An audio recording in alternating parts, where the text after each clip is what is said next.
আল্লাহ রাব্বুল আলামিন বলেন, ওয়ানাদউল মাওয়াজিনাল কিসত লিয়াউমিল কিয়ামাহ।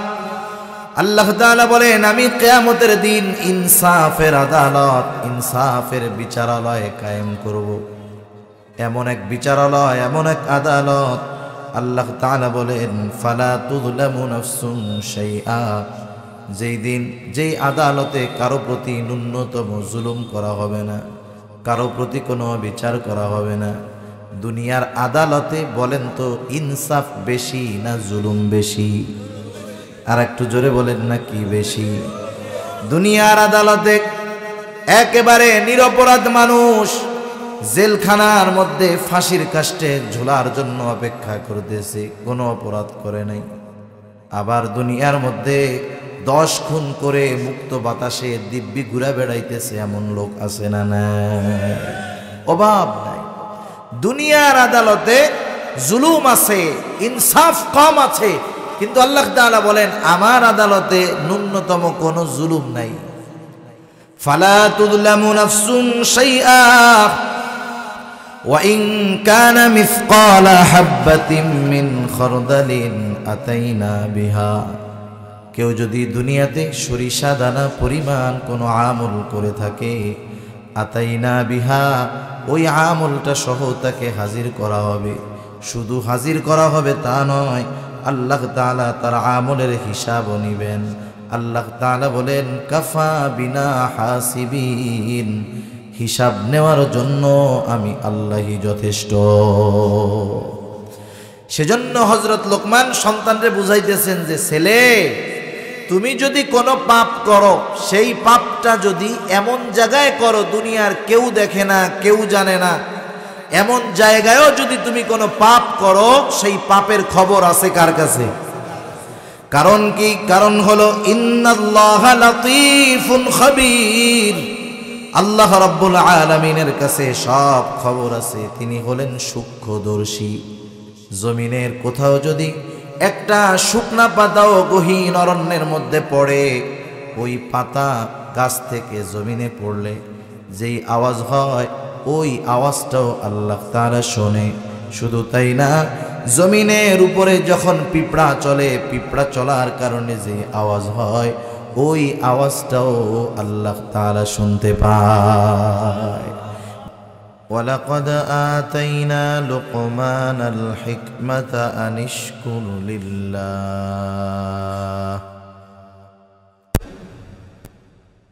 ওয়া মান ইয়াশকুরু ফাইন্নামা ইয়াশকুরু লিনাফসিহি ওয়া মান কাফারা ফাইন্নাল্লাহা গানিয়্যুন হামিদ।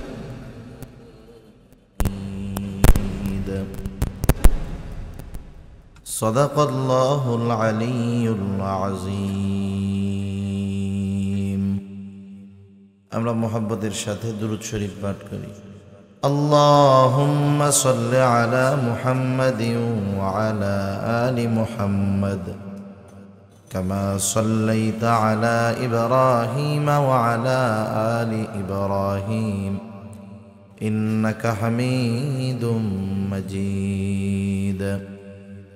اللهم بارك على محمد وعلى آل محمد كما باركت على إبراهيم وعلى آل إبراهيم إنك حميد مجيد।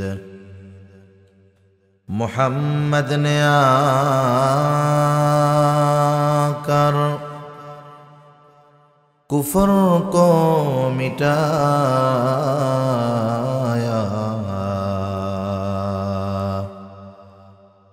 कुफर को मिटाकर सदाकत को बताया। बलगल उला बिकमालिही कशफत दुजा बिजमालिही हसनत जमीउ खिसालिही सल्लु अलैहि व आलिहि ला इलाहा इल्लल्लाह।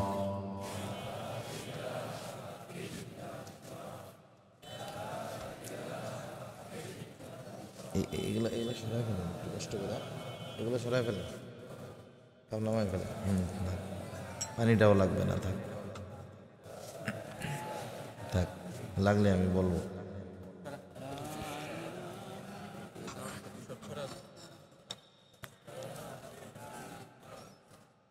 লা ইলাহা ইল্লাল্লাহ, লা ইলাহা ইল্লাল্লাহ, লা ইলাহা ইল্লাল্লাহ, মুহাম্মাদুর রাসূলুল্লাহ সাল্লাল্লাহু আলাইহি ওয়াসাল্লাম। আলহামদুলিল্লাহ, ঐতিহ্যবাহী মোমেনশাহী জেলার অন্তর্গত মুক্তাগাছা থানাধীন চেচুয়া বাজার, রঘুনাথপুর, বলবাড়ি, দুতলা জামে মসজিদ ও হাফিজিয়া মাদ্রাসার উদ্যোগে আয়োজিত 29তম বার্ষিক ইসলামী সম্মেলনের সম্মানিত শ্রদ্ধেয় সভাপতি,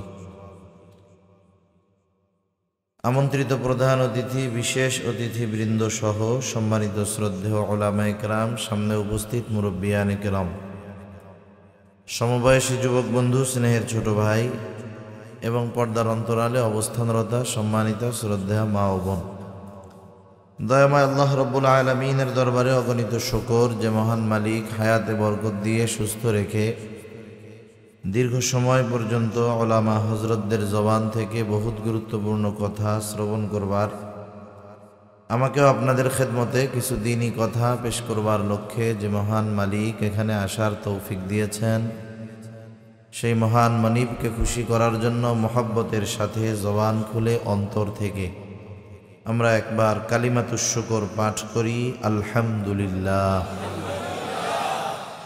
অগণিত দুরুদ ও সালাম সৈয়দুল আম্বিয়া, আশরাফুল আম্বিয়া, খাতামুল আম্বিয়া, বিশ্বনবী, শেষ নবী, শ্রেষ্ঠ নবী মুহাম্মাদুর রাসূলুল্লাহ সাল্লাল্লাহু আলাইহি ওয়াসাল্লামের প্রতি।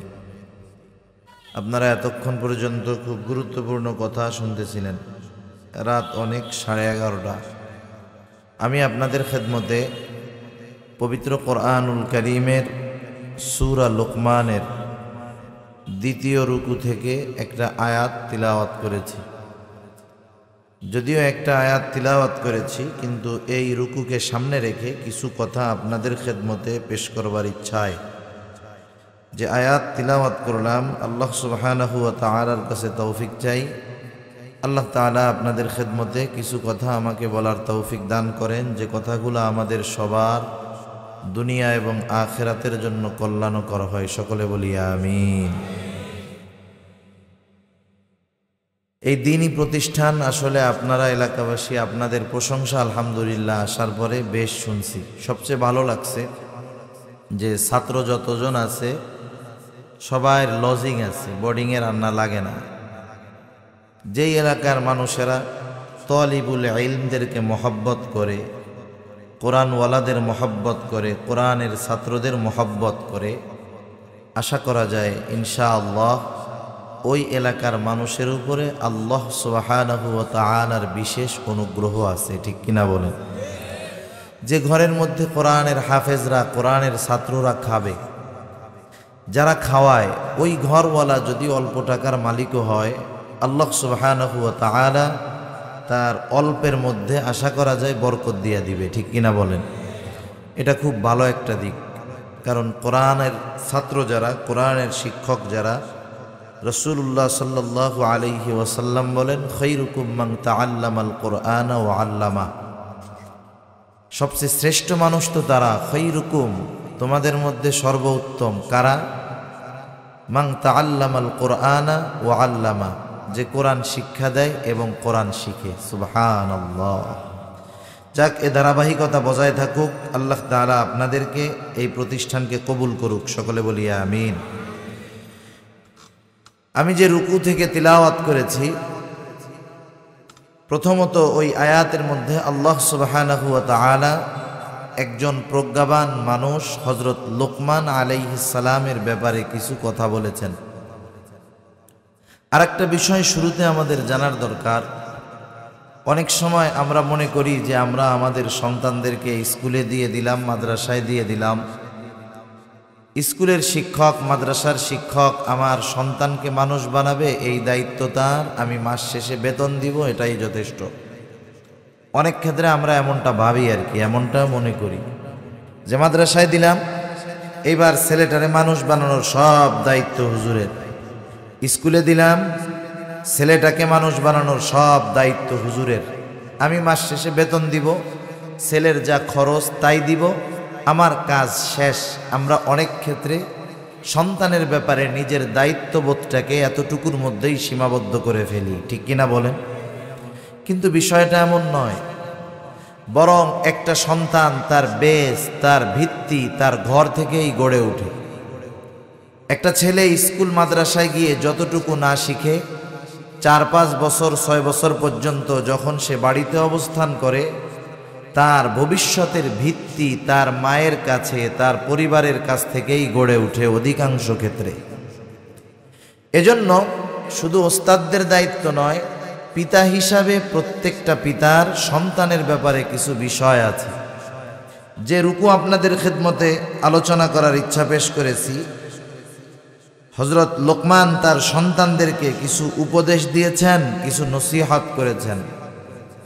এই নসিহতগুলা, উপদেশগুলা আল্লাহ সুবহানাহু ওয়া তাআলার কাছে এত পছন্দনীয় হয়েছে যে আল্লাহ তাআলা কোরআনুল কারীমে হযরত লোকমানের নসিহতগুলাকে ওহী হিসাবে প্রেরণ করে আমাদের জন্য শিক্ষণীয় হিসাবে ওই হযরত লোকমানের নসিহতগুলাকে খুব সুন্দরভাবে সংরক্ষিত করে দিয়েছেন। আমাদের দায়িত্ব কি? আমাদের দায়িত্ব হলো হযরত লোকমানের এই নসিহতগুলা আমাদের সন্তানদেরও করা। কারণ এই নসিহতগুলার মধ্যে হযরত লোকমান সন্তানকে ঈমানের ব্যাপারে নসিহত করেছেন। এই নসিহতগুলার মধ্যে হযরত লোকমান সন্তানকে আমলের ব্যাপারে নসিহত করেছেন। এই নসিহতগুলার মধ্যে হযরত লোকমান তার সন্তানদেরকে মানুষের সাথে কেমন আচরণ করতে হবে এই শিক্ষা দিয়েছেন। হযরত লোকমান সন্তানদেরকে শিক্ষা দিয়েছেন কিভাবে জীবন পরিচালনা করতে হবে। এই গুরুত্বপূর্ণ বিষয়গুলো হযরত লোকমান সন্তানকে বলছে, আর আল্লাহ তাআলার কাছে ভালো লাগছে ওই নসিহতগুলো আমাদের জন্য কোরআনুল কারীমে আল্লাহ তাআলা নাজিল করে দিয়েছে। সুবহানাল্লাহ।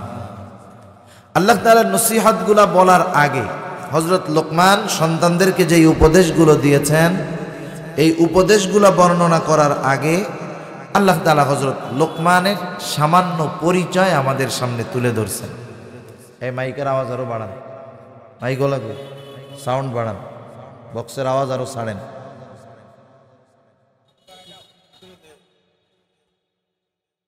হযরত লোকমানের সম্যক পরিচয় আল্লাহ তাআলা তুলে ধরেছেন। কেন? স্বাভাবিক মনে করেন আপনাদের এলাকার সম্মানিত চেয়ারম্যান সাহেব যিনি, আপনাদের এলাকায় তিনি একজন সম্মানিত ব্যক্তি, ঠিক না? আপনারা তার কথা বা তাকে দেখলে আপনারা সম্মান করেন, তার কথা, সে যখন কোনো কথা বলে আপনারা গুরুত্ব সহকারে কথাটা শোনেন, ঠিক কিনা বলেন? যদি ভালো নাও লাগে তাও শুনতে বাধ্য হইতে হয় অনেক সময়, ঠিক কিনা? যাই হোক, কেন শুনেন? কারণ তাকে আপনাদের চেনা আছে, জানা আছে, এজন্য তার কথার মূল্যায়ন করেন, তাকে সম্মান করেন। আপনাদের এলাকার ইউনিয়নের সর্বোচ্চ সম্মানিত এই ব্যক্তি বাংলাদেশের অপর এক প্রান্তে যদি যায়, বোঝানোর জন্য বলতেছি আর কি, বাংলাদেশের একবারে শেষ প্রান্তে চলে গেল, মনে করেন একবারে বাগেরহাটের শেষ প্রান্তে, খুলনার শেষ প্রান্তে, সাতক্ষীরার লাস্টে একেবারে বর্ডারে চলে গেল। ওইখানে যাওয়ার পরে বলেন তো, ওনাকে মানুষেরা আপনারা যতটুকু সম্মান করতেন, ওনার কথার গুরুত্ব দিতেন, ওই জায়গায় ওনাকে তো কেউ চিনে না। বলেন তো, ওনাকে কি আপনাদের মতো ওই এলাকার লোকজন সম্মান, শ্রদ্ধা বা ওনার কথার গুরুত্ব দিবে? না দেওয়ার কারণ ওই এলাকার লোক ওনাকে চিনে না। এজন্য অনেক সময় মানুষ যাকে চিনে না, না চেনার কারণে অনেক সম্মানিত মানুষকে আমরা তার যথাযথ মর্যাদা দিতে পারি না। আল্লাহ তাআলা যদি চাইতেন এই নসিহতগুলা হযরত লোকমানকে ইন্ডিকেট করে না উল্লেখ করে আল্লাহ তাআলা নিজেই বলতে পারতেন এই উপদেশগুলো আমাদের জন্য। কিন্তু আল্লাহ তাআলা হযরত লোকমানের উপদেশগুলা বলার আগে লোকমানের পরিচয় তুলে ধরছেন যে লোকমানের ব্যক্তিত্ব কেমন ছিল, লোকমান হাকিম তার সন্তানকে উপদেশ দিয়েছে, এগুলো আমি কোরআনে নাজিল করলাম। কেন করলাম? লোকমান ব্যক্তি হিসাবে কেমন ছিল, একটা আয়াতের মধ্যে আল্লাহ তাআলা হযরত লোকমানের ব্যক্তিত্বের পরিচয় তুলে ধরছেন। সুবহানাল্লাহ। আল্লাহ তাআলা কি বলেন? আল্লাহ তাআলা বলেন, ওয়ালাকাদ আতাইনা লুকমানাল হিকমাতা আনিশকুর লিল্লাহ ওয়া মান ইয়াশকুর ফাইন্নামা ইয়াশকুরু লিনাফসিহি ওয়া মান কাফারা ফাইন্নাল্লাহা গনিয়্যুন হামিদ। আল্লাহ রাব্বুল আলামিন বলেন, ওয়ালাকাদ আতাইনা লুকমানাল হিকমাহ, আমি আল্লাহ লোকমানকে হিকমত প্রদান করেছি, হিকমত দান করেছি।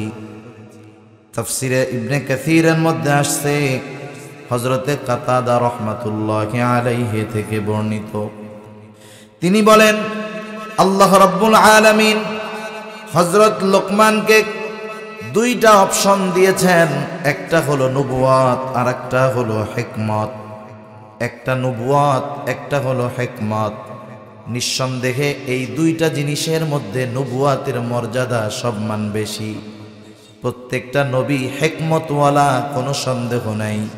হযরত লোকমানকে সুযোগ দেওয়া হলো, তুমি যদি চাও নবুয়াত গ্রহণ করতে পারো, তুমি যদি চাও হিকমত গ্রহণ করতে পারো।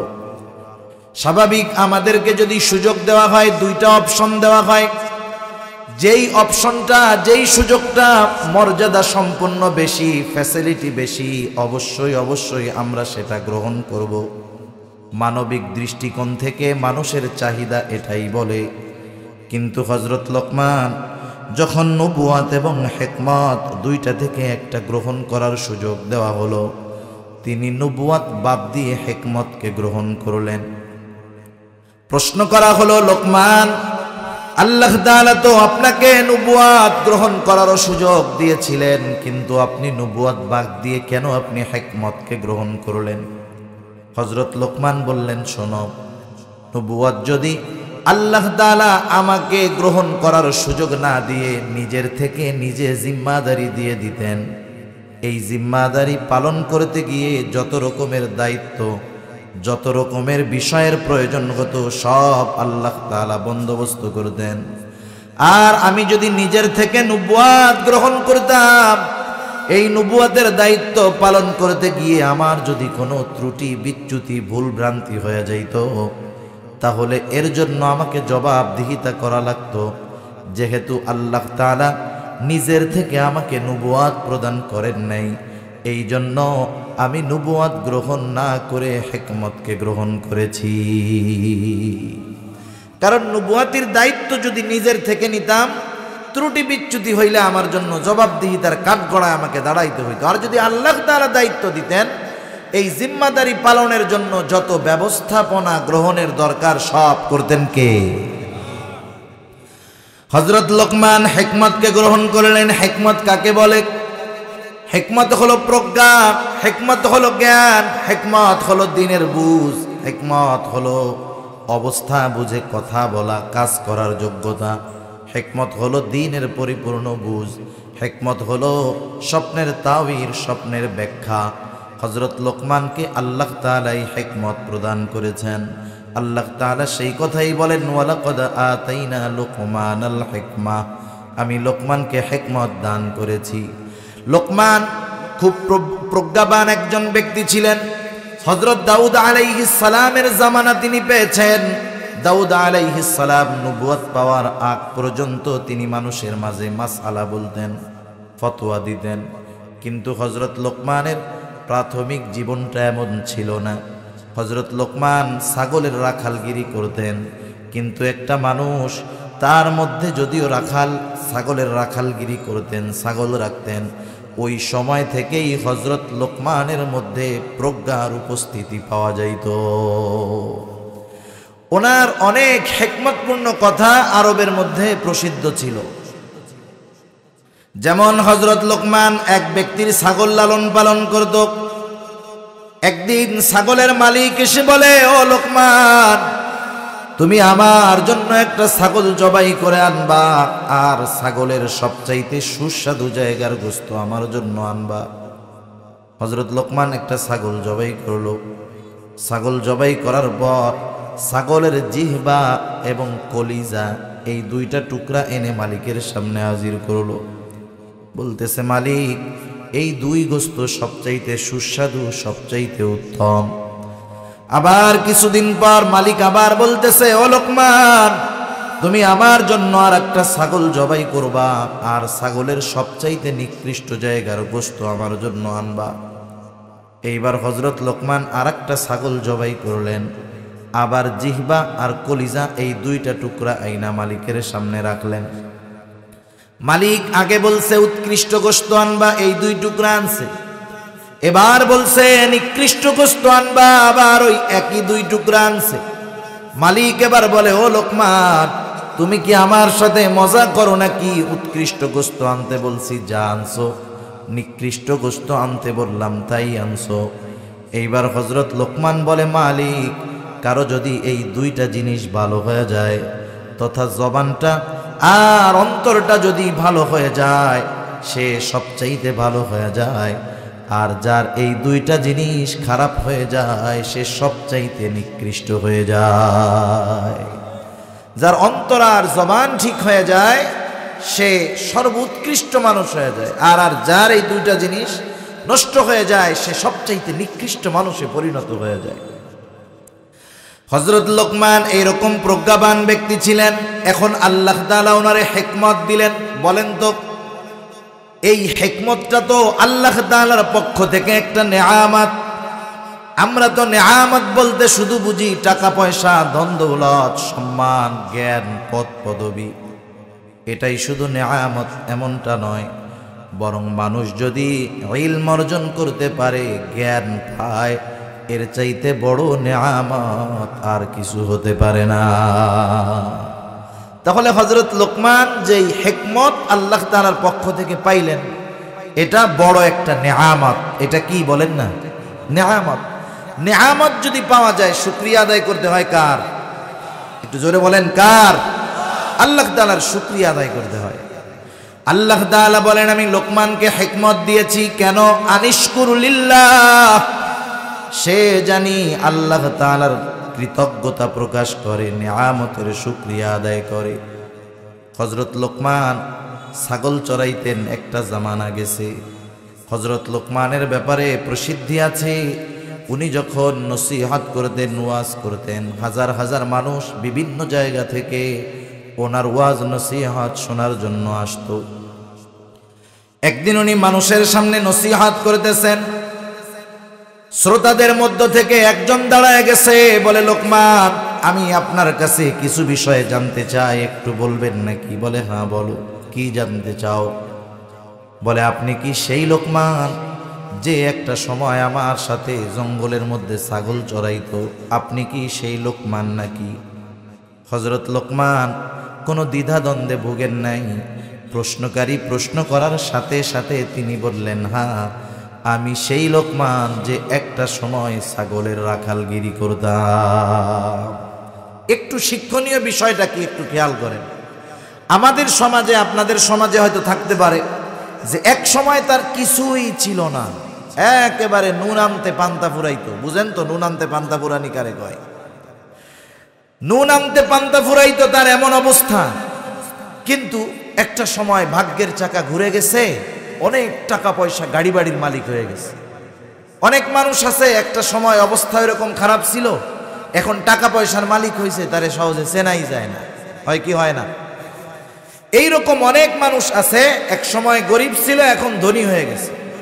মানুষের সামনে আপনি যদি তার ওই অতীতকে স্মরণ করায় দেন, যেই অতীত ছিল তার কষ্টের, বন্ধু বান্ধব লোকজন আছে, আপনি যদি তাদের সামনে জিজ্ঞাসা করেন, ওরে ভাই, আপনি সেই লোক না যে আমার বাড়ি একদিন রুটি চাইতে আইছিলেন?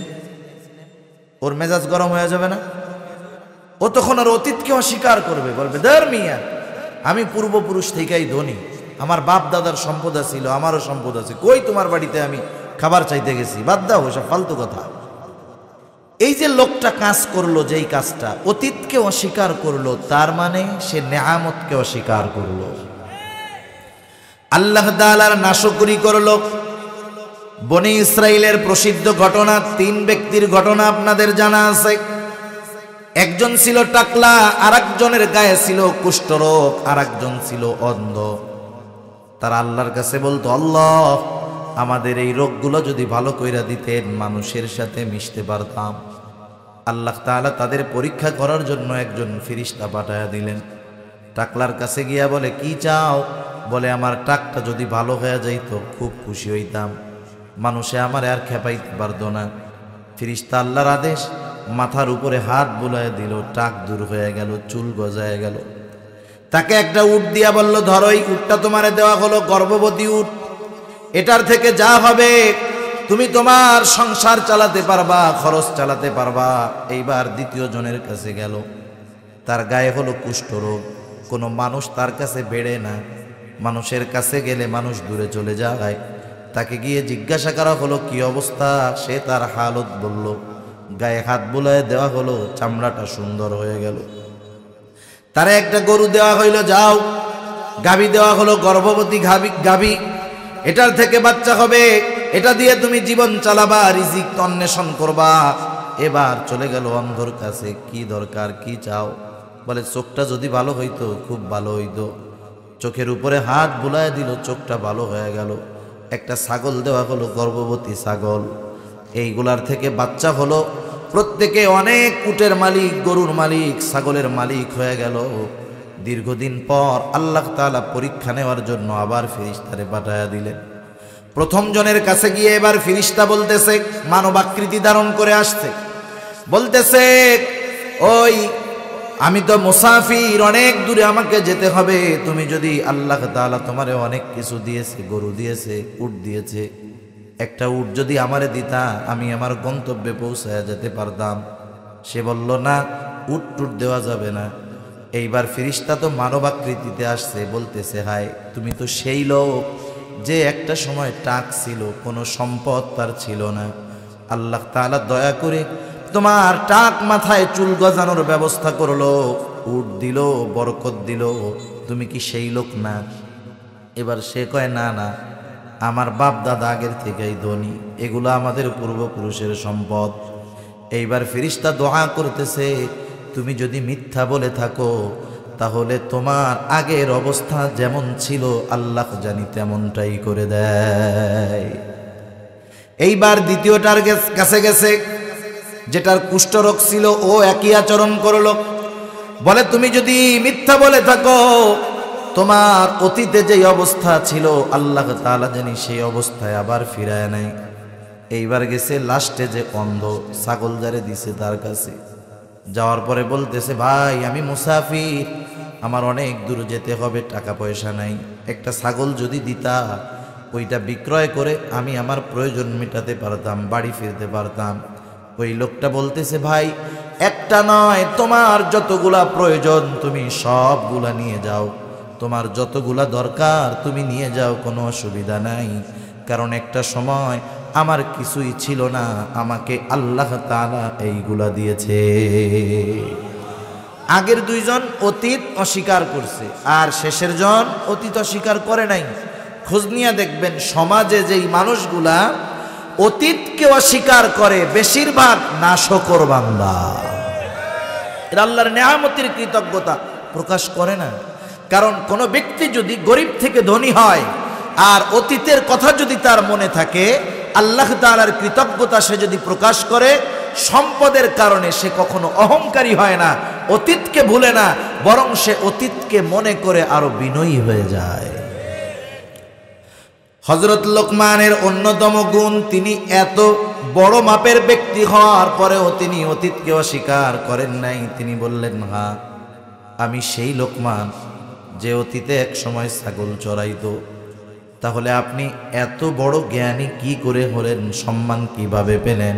তিনি বললেন, শোনো, আমি মিথ্যা পরিত্যাগ করেছি, অনর্থক কথাবার্তা বাদ দিয়েছি, এই অহংকার বাদ দিয়েছি। এইরকম বেশ কয়েকটা গুণের কথা তিনি উল্লেখ করার পর তিনি বললেন এইগুলার কারণে আল্লাহ তাআলা আমাকে এমন মর্যাদা দিয়েছে। হযরত লোকমানের ব্যাপারে আল্লাহ তাআলা কি বললেন? আনিশকুরুলিল্লাহ, এই হিকমত বা এই প্রজ্ঞা আমি তারে দান করছি যাতে সে আল্লাহ তাআলার কৃতজ্ঞতা প্রকাশ করে। সেজন্য হযরত লোকমান ছিলেন শুকরগুজার বান্দা। এখন বলেন তো, আমরা যদি নেয়ামত পাওয়ার পর শুকরিয়া আদায় করি তাহলে লাভ আল্লাহ তাআলার নাকি আমাদের? আল্লাহ রব্বুল আলামিন কোরআনুল কারীমের মধ্যে জানায় দেন, লা ইন শাকারতুম লা আযীদান্নাকুম ওয়া লা ইন কাফারতুম ইন্না আযাবি লাশাদীদ। আল্লাহ রব্বুল আলামিন বলেন, লা ইন শাকারতুম লা আযীদান্নাকুম, তোমরা যদি নিয়ামতের কৃতজ্ঞতা প্রকাশ করো, লা আযীদান্নাকুম, আমি তোমাদের জন্য আরো বাড়ায়া দিব, তথা নিয়ামতকে আরো বাড়ায়া দিব। ওয়ালা ইন কাফারতুম, আর তোমরা যদি কুফরি করো তথা নিয়ামতের নাশকরি করো, জেনে রাখো ইন্না আযাবি লাশাদীদ, আমার আযাব বড় শক্ত, আমার আযাব বড় কঠোর। তাহলে শুকরিয়া আদায় করলে লাভ আমাদের। এজন্য আল্লাহ তাআলা এর পরপর বলেন, ওয়ামান ইয়াশকুর ফাইন্নামা ইয়াশকুরু লিনাফসিহি, যে শুকরিয়া আদায় করে সে তা নিজের জন্যই করে। আমার ভাই উবাইদুর রহমান হুজাইফি বলে গেছে, সকাল সন্ধ্যা বারবার তাসবিহের কথা, আলহামদুলিল্লাহ বললে কি লাভ? এই ফজিলতের কথা আপনারা আলহামদুলিল্লাহ শুনছেন। তাহলে দেখেন, কেউ যদি নিয়ামতের কৃতজ্ঞতা প্রকাশ করে সে সেটা নিজের জন্যই করে, তার মানে শুকরিয়া আদায় করলে লাভ আমাদের নিজেদের। আর আল্লাহ তাআলা এরপরে বলেন, ওয়ামান কাফারা ফাইন্নাল্লাহা গনিয়্যুন হামিদ। আর কেউ যদি মনে করে আলহামদুলিল্লাহ বললে লাভ আমার না, আলহামদুলিল্লাহ বললে আল্লাহ তাআলার লাভ, তাহলে সে ভুলের মধ্যে আছে। সে যদি নিয়ামতের না শুকরি করে, কুফরি করে, তাহলে সে জাইনারান কাফারা ফাইন্নাল্লাহা গনিয়্যুন হামিদ। আল্লাহ তাআলা তো সপ্রশংসিত, উনি প্রশংসার অমুখাপেক্ষী, তিনি সব কিছুর থেকে অমুখাপেক্ষী। সে আল্লাহ তাআলার কৃতজ্ঞতা প্রকাশ না করলে আল্লাহ তাআলার সম্মানের কোনো ঘাটতি পড়বে না। সেজন্য আল্লাহ তাআলা বলেন, ফাইন্নাল্লাহা গনিয়্যুন হামিদ। আল্লাহ তাআলা হলেন অমুখাপেক্ষী এক সপ্রশংসিত সত্তা। কেউ যদি তার কৃতজ্ঞতা প্রকাশ না করে, এতে আল্লাহ তাআলার কোনো লাভ নাই। মূলত এই আয়াতের মাধ্যমে আল্লাহ তাআলা আমাদেরকে জানাইলেন যে হযরত লোকমান একজন প্রজ্ঞাবান ব্যক্তি ছিলেন। আমি আল্লাহ তাআলা তাকে হিকমত দান করেছি, সাথে সাথে হযরত লোকমান একজন শুকরগুজার বান্দা ছিলেন। স্বয়ং আল্লাহ তাআলা বলতেছে যে হযরত লোকমান আল্লাহ তাআলার শুকরগুজার বান্দা। তাহলে বুঝেন কেমন পরিস্থিতি। ওই লোকটা তার সন্তানদেরকে কি নসিহত করছে, আমি ওইগুলো অল্প সময় বইলা আপনাদের থেকে বিদায় নেব। আল্লাহ রাব্বুল আলামিন বলেন, وَإِذْ قَالَ لُقْمَانُ لِابْنِهِ وَهُوَ يَعِظُهُ يَا بُنَيَّ لَا تُشْرِكْ بِاللَّهِ إِنَّ الشِّرْكَ لَظُلْمٌ عَظِيمٌ। এখানে হযরত লোকমান আল্লাহ তাআলার তাওহীদ তথা একত্ববাদের পরিচয় সন্তানকে শিক্ষা দিচ্ছে। হযরত লোকমান বাবা শিক্ষা দিচ্ছে সন্তানদের। আমাদেরও উচিত সন্তানদেরকে মাঝে মধ্যে খুসুসি গাস্ত করা। খুসুসি দাওয়াত হয় না, দাওয়াতে তাবলীগের বাইরে যায় না, শুধু মসজিদের মধ্যে না, রাস্তায় হাঁটতে বেরোয় ফজরের পরে, যারে পায় বাড়িতে বাড়িতে গিয়া কিছু আলোচনা করা হয়, দ্বীনি মুযাকারা করা হয়। সেজন্য প্রত্যেকটা বাবার উচিত সন্তানদেরকে মাঝে মধ্যে একাকী ঘরে বসাইয়া কিছু দ্বীনি কথা বলা। আর আমাদের খাসলত কি জানেন? আমাদের অনেকের সন্তান আছে কথাবার্তা কম শোনে। এই সন্তানকে আমরা সাইজ করি কোন সময়, নসিহত করি কোন সময়? যখন খাইতে বসে। খাইতে বসছে আর রুমের আর এক পাশ থেকে বাপ জোরে জোরে চিৎকার করে বলতেছে। এটা সন্তানকে উপদেশ দেওয়ার সিস্টেম নয়। বরং সন্তানের সাথে বসেন, আবেগের সাথে, মোহাব্বতের সাথে, ভালোবাসার সাথে, মাথায় হাত বুলায়া আপনার তার প্রতি যেই ইহসান, আপনি তার জন্য যেই কষ্টগুলা করেছেন, এগুলাকে বলার পর আপনি তাকে একটু উপদেশ দেন, দেখবেন গরম দেখাইয়া 10 বছরে যা না হয় নাই, নসিহতমূলক আবেগের সাথে, ভালোবাসার সাথে 10টা মিনিট যদি সন্তানকে এরকম বলেন, ওই 10 বছর যেই কাজ হয় নাই 10 মিনিটে হয়ে যাবে ইনশাআল্লাহ। হযরত লোকমান সন্তানকে খুব আবেগের সাথে মোহাব্বতের সাথে বলতেছে, ইয়া বুনাইয়া লা তুশরিক বিল্লাহ, হে আমার বৎস তুমি আল্লাহ তাআলার সাথে শিরিক কইরো না। শিরক কেন করবা না? ইন্নাশ শিরকা লাযুলমুন আযীম, কারণ শিরক হলো মহা জুলুম, মহা অন্যায়। আল্লাহ তাআলা বান্দার সব গুনাহগুলা মাফ করে দেয়, কিন্তু কেউ যদি আল্লাহ তাআলার সাথে শিরিক করে তওবা না করে আল্লাহ তাআলা ওই গুনাহগুলা ক্ষমা করেন না। আল্লাহ তাআলা কোরআনুল কারীমের মধ্যে বলেন, ইন্নাল্লাহা লা ইয়াগফিরু আন ইউশরাকা বিহি ওয়া ইয়াগফিরু মা দুনা যালিকা লিমান ইয়াশা। আল্লাহ রাব্বুল আলামিন জানায় দেন তিনি সব গুনাহগুলো মাফ করে দেন শিরিক ছাড়া। আর এক জায়গায় আল্লাহ তাআলা বলেন, মান ইউশরিক বিল্লাহি ফাকাদ হারামাল্লাহু আলাইহিল জান্নাহ। আল্লাহ তাআলা বলেন যে আল্লাহ তাআলার সাথে শিরিক করে তার জন্য আল্লাহ তাআলা জান্নাতকে হারাম করে দেয়। সেজন্য নিজেরা তো শিরিক থেকে বাঁচবো, আমাদের সন্তানদেরকেও শিরিক থেকে বাঁচার জন্য আমরা নসিহত করব, উপদেশ দেব। কারণ কি? শিরক হলো মহা এক জুলম, মহা এক অন্যায়, মহা এক পাপ। প্রত্যেকটা পাপ জুলম, প্রত্যেকটা পাপ জুলম, কিন্তু শিরক হলো মহা জুলম, মহা অন্যায়। আল্লাহ সব গুনাহ মাফ করে দিবেন, কিন্তু শিরকের গুনাহ তাওবা না করলে আল্লাহ তাআলা মাফ করবেন না। এরপরে আল্লাহ তাআলা সমগ্র দুনিয়ার মানুষের উদ্দেশ্যে কিছু নসিহত করেছেন, আমি ওইদিকে যাব না। শুধু হযরত লোকমানের নসিহতগুলো আপনাদের খেদমতে পেশ করে আমি আমার আলোচনা শেষ করব। এরপরে হযরত লোকমান সন্তানকে দ্বিতীয় যেই নসিহত করতেছে, হযরত লোকমান সন্তানকে এবার বলতেছে, ইয়া বুনাইয়া ইন্নাহা ইন তাকু মিসকালা হাববাতিন মিন খারদালিন ফাতাকুন ফি সখরাতিন আও ফিস সামাওয়াতি আও ফিল আরদ ইয়াতি বিহাল্লাহ। আল্লাহ তাআলা বলেন, হে আমার বৎস, ইয়া বুনাইয়া ইন্নাহা ইন তাকু মিসকালা হাববাতিন মিন খারদাল, ও আমার বৎস, সেই কাজটা মুফাসসিরিন কেরাম বলেন ইন্নাহা দ্বারা উদ্দেশ্য হলো, কেউ কেউ বলেন নেক আমল, কেউ কেউ বলেন বদ আমল, কেউ কেউ বলেন এর দ্বারা উদ্দেশ্য উভয় আমল, সেটা মন্দ হতে পারে, ভালো হতে পারে। সন্তানকে হযরত লোকমান এবার বলতেছে, নো আমার বৎস, তোমার আমলটা যদি সরিষা দানা পরিমাণও হয়, তোমার আমলটা যদি সরিষা দানা পরিমাণও হয়, আর ওই আমলটা যদি ফাতাকুন ফি সখরাতিন আও ফিস সামাওয়াতি আও ফিল আরদ, ওই সরিষা দানা পরিমাণ আমলটা যদি পাথরের মধ্যেও করো, ওই আমলটা যদি পাথরের মধ্যেও থাকে, ওই আমলটা যদি আসমানের মধ্যেও থাকে, ওই আমলটা যদি জমিনের মধ্যেও থাকে, ইয়াতি বিহাল্লাহ, ওই আমলটাকে হাজির করবে কে? আল্লাহ তাআলা ওই আমলটাও হাজির করবে। হযরত আনাস রাদিয়াল্লাহু তাআলা আনহু হতে বর্ণিত, রাসূলুল্লাহ সাল্লাল্লাহু আলাইহি ওয়াসাল্লাম বলেন, যখন কেউ কোনো আমল করে, তার আমলটা যদি এমন কোনো পাথরের মধ্যে থাকে যেই পাথরের কোনো দরজা জানালা নাই, কোনো ছিদ্র নাই, ওই পাথরের ভেতরেও যদি কারো কোনো আমল থাকে, সেই আমলটা আল্লাহ তাআলা কিয়ামতের দিন হাজির করবে। সুবহানাল্লাহ। কেন হাজির করবে? আল্লাহ রাব্বুল আলামিন কোরআনুল কারীমের আরেক জায়গায় বলেন, ওয়ানাদাউল মাওয়াজিনাল কিসতা লিয়াউমিল কিয়ামাতি ফালা তুযলামু নাফসুন শাইআ ওয়া ইন কানা মিসকালা হাববাতিন মিন খারদালিন আতাইনা বিহা ওয়া কাফা বিনা হাসিবিন।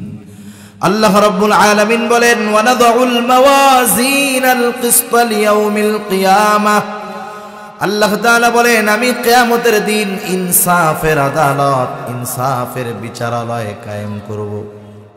এমন এক বিচারালয়, এমন এক আদালত আল্লাহ তাআলা বলেন ফালা তুযলামু নাফসুন শাইআ, যেই দিন যেই আদালতে কারো প্রতি ন্যূনতম জুলুম করা হবে না, কারো প্রতি কোনো বিচার করা হবে না। দুনিয়ার আদালতে বলেন তো ইনসাফ বেশি না জুলুম বেশি? আর একটু জোরে বলেন না কি বেশি? দুনিয়ার আদালতে একেবারে নিরপরাধ মানুষ জেলখানার মধ্যে ফাঁসির কাস্টে ঝোলার জন্য অপেক্ষা করতেছে, কোনো অপরাধ করে নাই। আবার দুনিয়ার মধ্যে 10 খুন করে মুক্ত বাতাসে দিব্যি ঘুরা বেড়াইতেছে এমন লোক আছে না? না, অভাব নাই। দুনিয়ার আদালতে জুলুম আছে, ইনসাফ কম আছে, কিন্তু আল্লাহ তাআলা বলেন আমার আদালতে ন্যূনতম কোনো জুলুম নাই। ফালা তুযলামু নাফসুন শাইআ ওয়া ইন কানা মিসকালা হাববাতিন মিন খারদালিন আতাইনা বিহা। কেউ যদি দুনিয়াতে সরিষা দানা পরিমাণ কোনো আমল করে থাকে, আতাইনা বিহা, ওই আমলটা সহ তাকে হাজির করা হবে। শুধু হাজির করা হবে তা নয়, আল্লাহ তাআলা তার আমলের হিসাবও নিবেন। আল্লাহ তাআলা বলেন কাফা বিনা হাসিবিন, হিসাব নেওয়ার জন্য আমি আল্লাহই যথেষ্ট। সেজন্য হযরত লোকমান সন্তানরে বুঝাইতেছেন যে ছেলে, তুমি যদি কোনো পাপ করো, সেই পাপটা যদি এমন জায়গায় করো দুনিয়ার কেউ দেখে না, কেউ জানে না, এমন জায়গায়ও যদি তুমি কোনো পাপ করো, সেই পাপের খবর আছে কার কাছে? কারণ কি? কারণ হলো ইন্নাল্লাহা লাতীফুন খাবীর, আল্লাহ রাব্বুল আলামিনের কাছে সব খবর আছে, তিনি হলেন সূক্ষ্মদর্শী। জমিনের কোথাও যদি একটা শুকনা পাতাও গহীন অরণ্যের মধ্যে পড়ে, ওই পাতা গাছ থেকে জমিনে পড়লে যেই আওয়াজ হয়, ওই আওয়াজটাও আল্লাহ তাআলা শোনে। শুধু তাই না, জমিনের উপরে যখন পিঁপড়া চলে, পিঁপড়া চলার কারণে যে আওয়াজ হয়, ওই আওয়াজটাও আল্লাহ তাআলা শুনতে পায়। যেই আল্লাহ তাআলা এতটা সূক্ষ্মদর্শী, সেই আল্লাহ তাআলার নজর কখনো ফাঁকি দিতে পারবা না। সেজন্য অনেক ছেলে আছে বাবার সামনে পীর সাহেব, বাবার সামনে কি সুফি সাহেব, ওনার মতো ভালো ছেলে আর কেউ নাই। যখনই উনি দরজা আটকায়া ঘরের মধ্যে গেছে, মোবাইল ইন্টারনেটের লাইন দিয়া এমন কাজ শুরু করছে, শয়তান আর ওর কাছে নাই। শয়তান বলে তোর কাছে থেকে আমি নিরাপদ না, যে কোনো টাইমে ছিত্রাং আসতে পারে, আসার আগে আমি ভাগি। কথা বুঝেন নাই? সেজন্য আমার সন্তানের মাথার মধ্যে ঢুকায়া দিতে হবে যে সন্তান, তুমি আমার সামনে যেমন ভালো থাকো, আমার আড়ালেও, চোখের আড়ালেও, অগোচরেও তুমি ভালো থাইকো, ভালো কাজ কইরো।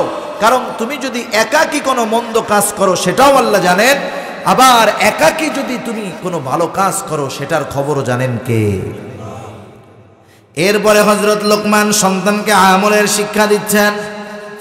হযরত লোকমান সন্তানকে বলে, ইয়া বুনাইয়া আকিমিস সালাতা ওয়া আমুর বিল মা'রুফি ওয়ানহা আনিল মুনকার ওয়াসবির আলা মা আসাবাক। হযরত লোকমান বলতেছে, ও আমার বৎস, তুমি নামাজ কায়েম করো। সন্তানকে নামাজের আদেশ করবে পিতা, এটা পিতা করবে, এটা সন্তানের অন্যতম হক। কারণ রাসূলুল্লাহ সাল্লাল্লাহু আলাইহি ওয়াসাল্লাম, আবু দাউদের হাদিস, আল্লাহর নবী জানায় দিয়েছেন, তোমাদের সন্তানদের যখন 7 বছর হয়, তোমরা তাদেরকে নামাজের আদেশ করো। 10 বছর হইলে নামাজ যদি না পড়ে প্রহার করবা। সাথে সাথে তোমাদের সন্তানদের বিছানাগুলা তোমরা আলাদা করে দিবা। আর আল্লাহ তাআলাও বলেন, ওয়া উমুর আহলাকা বিসসালাহ, তুমি নামাজ একা পড়বা এমনটা হবে না, বরং তুমি তোমার অধীনস্থদেরকেও নামাজের আদেশ করো। ওয়া উমুর আহলাকা বিসসালাহ, তুমি তোমার পরিবারকে নামাজের আদেশ করো। একা একা জাহান্নাম থেকে বাঁচবা, তাও তো হবে না। আল্লাহ তাআলা বলেন, ইয়া আইয়ুহাল্লাযীনা আমানু কু আনফুসাকুম ওয়া আহলিকুম নারা। আল্লাহ তাআলা বলেন, হে ঈমানদারেরা, কু আনফুসাকুম ওয়া আহলিকুম নারা, তোমরা নিজেরা জাহান্নামের আগুন থেকে বাঁচো, অধীনস্থদেরকেও জাহান্নামের আগুন থেকে বাঁচাও। এজন্য আমার সন্তান, আমাদের সন্তানদেরকে আমরা ভালো কাজ করার জন্য বলবো, নামাজের তাগিদ দিব। নাইলে এমন হবে অনেক নামাজি বান্দা, ভালো মানুষ, নিজে আমল করেছে ঠিক, কিন্তু সন্তানদেরকে ভালো কাজের দিকে আদেশ না করার কারণে দুনিয়ার অনেক ভালো মানুষ কিয়ামতের ময়দানে ওই সন্তানের কারণে জাহান্নামী হয়ে যাবে।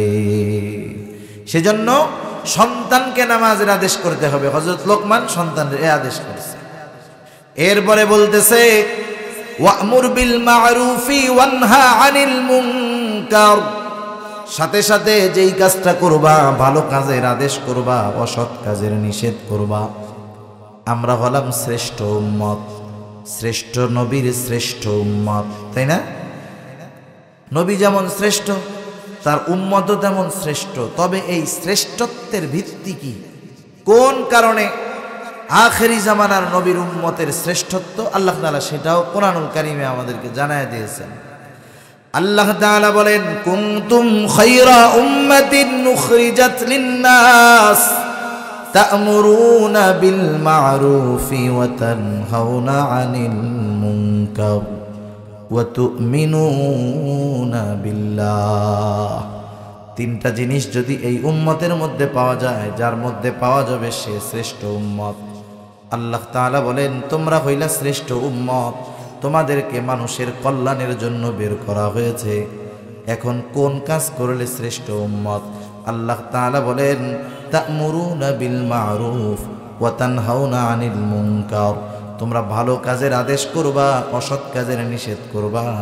ওয়া তু'মিনুনা বিল্লাহ, আর আল্লাহ তাআলার প্রতি ঈমান আনবা। ভালো কাজের আদেশ, অসৎ কাজের নিষেধ, সাথে সাথে যদি ঈমান থাকে তাহলে সেই লোকটা হলো শ্রেষ্ঠ উম্মত। হযরত লোকমান সন্তানকে শিক্ষা দিচ্ছে, ভালো কাজের আদেশ করো, অসৎ কাজের নিষেধ করো। এখন বলেন তো, সমাজে যদি আমরা ভালো কাজের আদেশ আর অসৎ কাজের নিষেধগুলা করতে যাই, বাধা বিপত্তি আছে না নাই? আছে। এই কাজের সাথে ঈমানের একটা সম্পর্ক আছে। রাসূলুল্লাহ সাল্লাল্লাহু আলাইহি ওয়াসাল্লাম বলেন, মান রাআ মিনকুম মুনকারান ফালইয়ুগাইয়িরহু বিয়াদিহি ফাইন লাম তাসতাতি' ফাবিলিসানিহি ফাইন লাম তাসতাতি' ফাবিকলবিহি ওয়া যালিকা আযআফুল ঈমান।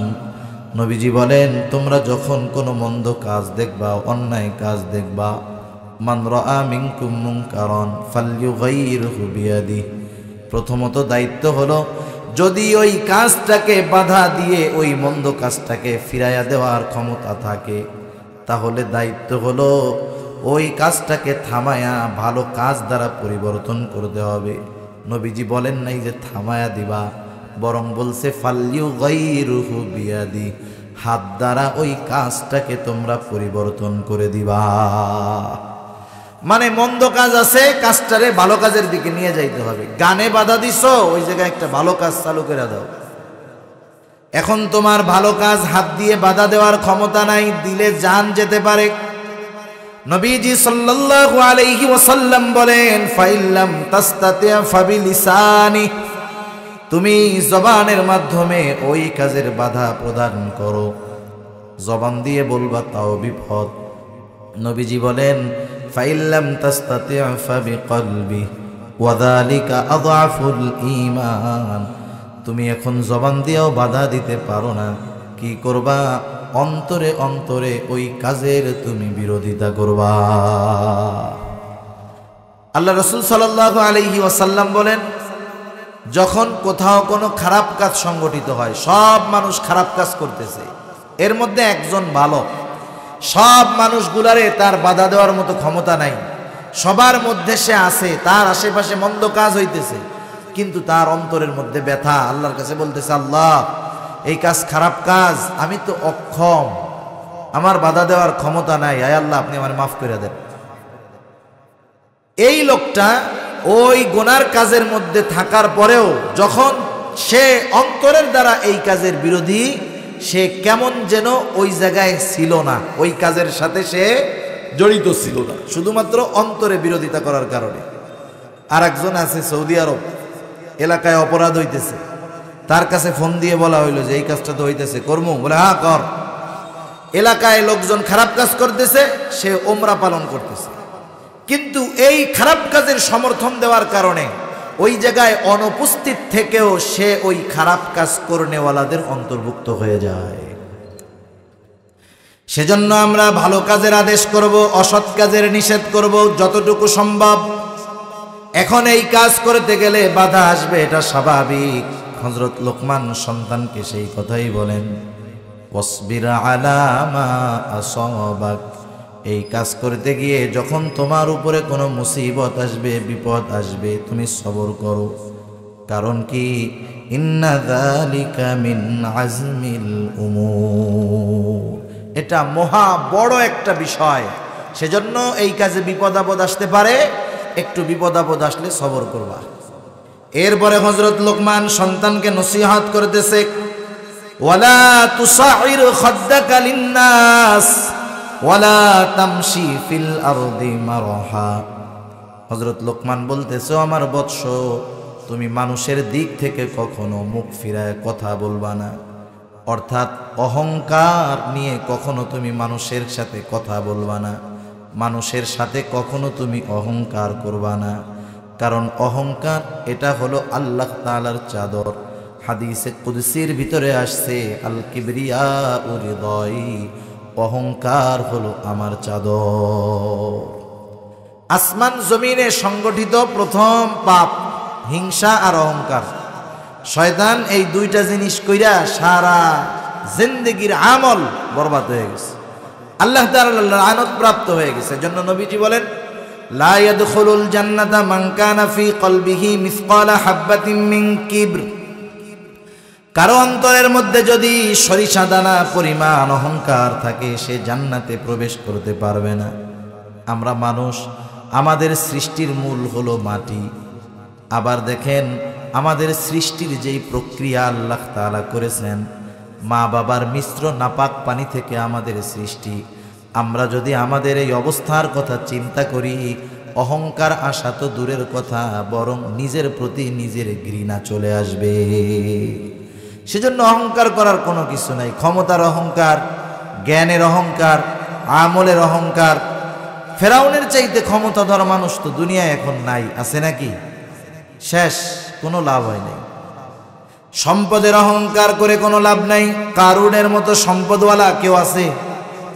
কোথায় কারুন, কোথায় হামান, কোথায় নমরুদ, কোথায় ফেরাউন? আরে আমি আপনি কি আমল করি বলেন তো? ইবলিসের চাইতে বেশি আমল কেউ করতে পারছে নাকি? কিন্তু অহংকার করছে, সব আমল বাতিল হয়ে গেছে, আল্লাহ তাআলার লানত প্রাপ্ত হয়ে গেছে, ঠিকানা হয়ে গেছে তার অনন্তকালের জাহান্নাম। আল্লাহ তাআলার অভিশাপ পেয়ে গেছে অহংকার কারণে। এজন্য অহংকার বড় এক খারাপ জিনিস। হযরত লোকমান সন্তানরে বলতেছে যে তুমি মানুষের সাথে অহংকার কইরো না। কারণ এখন হয়, একজনের একটু টাকা পয়সা হইলে, গরিব মানুষ যে আমরা তার একটু ছোট দৃষ্টিতে দেখি, অহংকার করি। সন্তানদের শিক্ষা দিতে হবে, অহংকার কইরো না। ওয়ালা তামশি ফিল আরদি মারহা, জমিনের উপরে দর্প ভরে তুমি চলাচল কইরো না। কারণ আল্লাহ তাআলা বলেন, ওয়ালা তামশি ফিল আরদি মারহা ইন্নাকা লান তাখরিকাল আরদা ওয়া লান তাবলুগাল জিবালা তুলা। আল্লাহ তাআলা সূরা বনী ইসরাঈলের মধ্যে বলেন, ওয়ালা তামশি ফিল আরদি মারহা, তুমি জমিনের উপরে দর্প ভরে চলাচল কইরো না। ইন্নাকা লান তাখরিকাল আরদা, তুমি তোমার ওই পা দিয়া জমিনকে কখনো ফাটায় ফেলতে পারবা না। বুক উঁচা করে চলো। ওয়ালান তাবলুগাল জিবালা তুলা, তুমি উচ্চতায় কখনো পাহাড় সম হতে পারবা না। বিনয়ের সাথে চলো। এরপরে আল্লাহ তাআলা বলেন, ইন্নাল্লাহা লা ইউহিব্বু কুল্লা মুখতালিন ফাখুর, নিশ্চয়ই আল্লাহ তাআলা মুখতাল আর ফাখুরকে ভালোবাসেন না। মুখতালকে, ফাখুরকে। মুখতাল হলো যে নিজে নিজে নিজেরে বড় মনে করে। অনেক সময় নিজে নিজে রসগোল্লা খায়, বুঝেন নাই যে আমি খুব ভালো, তো আমি তো ভালো আলেম, ভালো বক্তা, ভালো ওয়াইজ, আমি ভালো জ্ঞানী মানুষ, নিজে নিজে মনে করে আর কি। এই হলো মুখতাল। আর ফাখুরকে, ফাখুর হলো নিজের বড় মনে করে আরেকজনকে তুচ্ছ মনে করে, মনে করে যে আমি ওর চেয়ে ভালো আলেম, আমি ওর চাইতে ভালো ওয়াইজ, আমি ওর চাইতে ভালো আমলি, এরকম যদি কেউ মনে করে তাহলে সে হলো ফাখুর আর মুখতাল, যে নিজে নিজে নিজেকে বড় মনে করে। এই দুই বদ অভ্যাস যার মধ্যে আছে তারে ভালোবাসে না কে? আল্লাহ তাআলা তাকে ভালোবাসে না। আল্লাহ আমাদের অহংকার থেকে হেফাজত করুক, সবাই বলি আমিন। এরপরে হযরত লোকমান সন্তানকে শিক্ষা দিচ্ছে, ওয়াকসিদ ফি মাশিকা ওয়াগদুদ মিন সাউতিক। ও আমার বৎস, জমিনে দর্প ভরে চলবা না। কেমনে চলবা? হযরত লোকমান বলে, ও আমার বৎস, ওয়াকসিদ ফি মাশিক, তুমি জমিনের মধ্যে নম্রতার সাথে চলাচল করো। পবিত্র কোরআনুল কারীমের সূরা ফুরকানের মধ্যে আল্লাহ তাআলা দয়াময় রহমানের বান্দাদের কিছু গুণাবলী বর্ণনা করেন। ওই জায়গায় আল্লাহ তাআলা বলেন, ওয়াইবাদুর রহমানিল্লাযীনা ইয়ামশুনা আলাল আরদি হাওনা। রহমানের বান্দাদের অন্যতম গুণাবলীর মধ্যে অন্যতম গুণ হলো তারা যখন জমিনে চলাচল করে নম্রতার সাথে চলে, বিনয়ের সাথে তারা পদক্ষেপ ফেলে।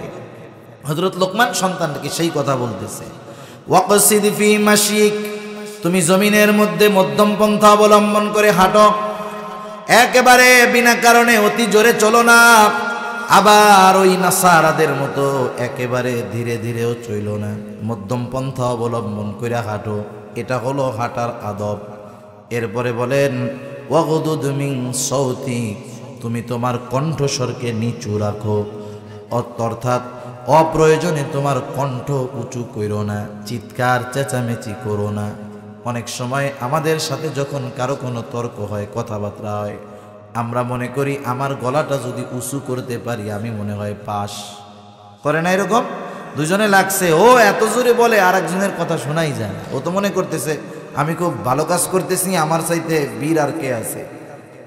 এই বিনা প্রয়োজনে যারা কর্কশতার সাথে কথা বলে, উচ্চস্বরে কথা বলে, এদেরকে গাধার আওয়াজের সাথে তাদের আওয়াজের তুলনা করা হয়েছে। ইন্না আনকারাল আসওয়াতি লাসাউতুল হামির, নিকৃষ্ট আওয়াজ হলো গাধার আওয়াজ।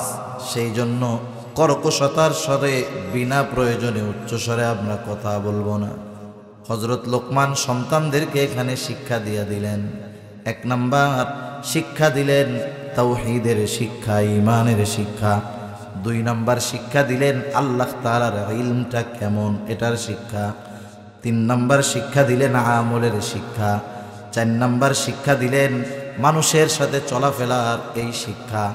আমরাও যদি হযরত লোকমানের এই নসিহতগুলা যথাযথ সময়ে যথাযথভাবে আমাদের সন্তানদেরকে করতে পারি, চিন্তা করা লাগবে না এই নসিহতগুলা যদি আমাদের সন্তানেরা আমল করে, ওরাও সুনাগরিক সুসন্তান হিসাবে বড় হবে।